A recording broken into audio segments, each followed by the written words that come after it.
అనంతపురం జిల్లా రాప్తాడు మండలంలో టీడీపీ మూకలు వేట కొడవళ్లతో స్వైర విహారం చేశాయి.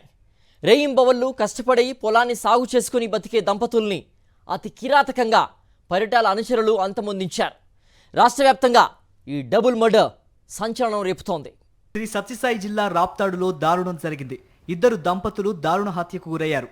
టీడీపీ మూకల దాడిలో ముత్యాలమ్మ, చెగిచెర్ల నారాయణ రెడ్డి మృతి చెందారు. ఈ దాడిలో తీవ్రంగా గాయపడిన నారాయణ రెడ్డి బావమరిది ప్రతాప్ రెడ్డి చావు బతుకుల మధ్య కొట్టుమిట్టాడుతున్నారు.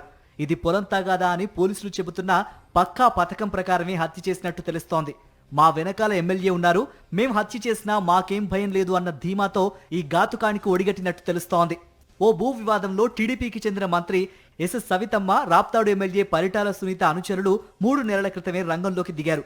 భూమి తమదేనని, ఇందులోకి వస్తే చంపుతామంటూ వారి అనుచరులు నారాయణ రెడ్డిని బెదిరిస్తూ వచ్చారు. అయితే ఆ భూమి నారాయణ రెడ్డి పేరిట ఆన్లైన్లో ఉండగా 3 రోజుల క్రితం భూమి పుల్లమ్మకే చెందుతుందని కోర్టు ఆర్డర్ వచ్చిందంటూ ఆన్లైన్లో నారాయణ రెడ్డి పేరును తీసేయించారు. నీరుగంటి పుల్లమ్మ పేరు నమోదు చేయించారు. అనంతరం పుల్లమ్మ, ఆమె సోదరి వెంకటలక్ష్మి, వారి కుటుంబీకులు, టీడీపీ నాయకులు కలిసి జేసీబీతో ఆ పొలంలో ఉన్న దానిమ్మ మొక్కలను తొలగించారు. మొక్కలు తొలగించవద్దని నారాయణ రెడ్డి, ముత్యాలమ్మ, ప్రతాప్ రెడ్డి చెప్పగా టీడీపీ నాయకులు ముగ్గురిపైన వేట కొడవలతో దాడి చేసి విచక్షణారహితంగా నరికారు. ముత్యాలమ్మ అక్కడికక్కడే కుప్పకూలి మరణించింది. నారాయణ రెడ్డి, ప్రతాప్ రెడ్డి తప్పించుకునేందుకు ప్రయత్నించగా వారిని వెంటాడి మరీ నరికారు. ఇద్దరు అపస్మారక స్థితిలో పడిపోయారు.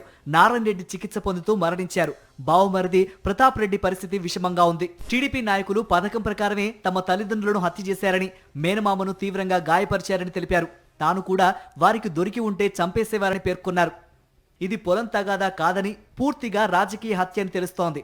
ఇటీవల కురుబ లింగమయ్యను హత్య చేస్తే తమను ఎవరూ ఏమీ చేయలేకపోయారని, ఇప్పుడు ఏమీ చేయలేరని, ఎమ్మెల్యే ఉన్నంత వరకు తమకు ఏమీ కాదన్న ధీమాతో పట్టపగలే నరికి చంపినట్టు తెలుస్తోంది.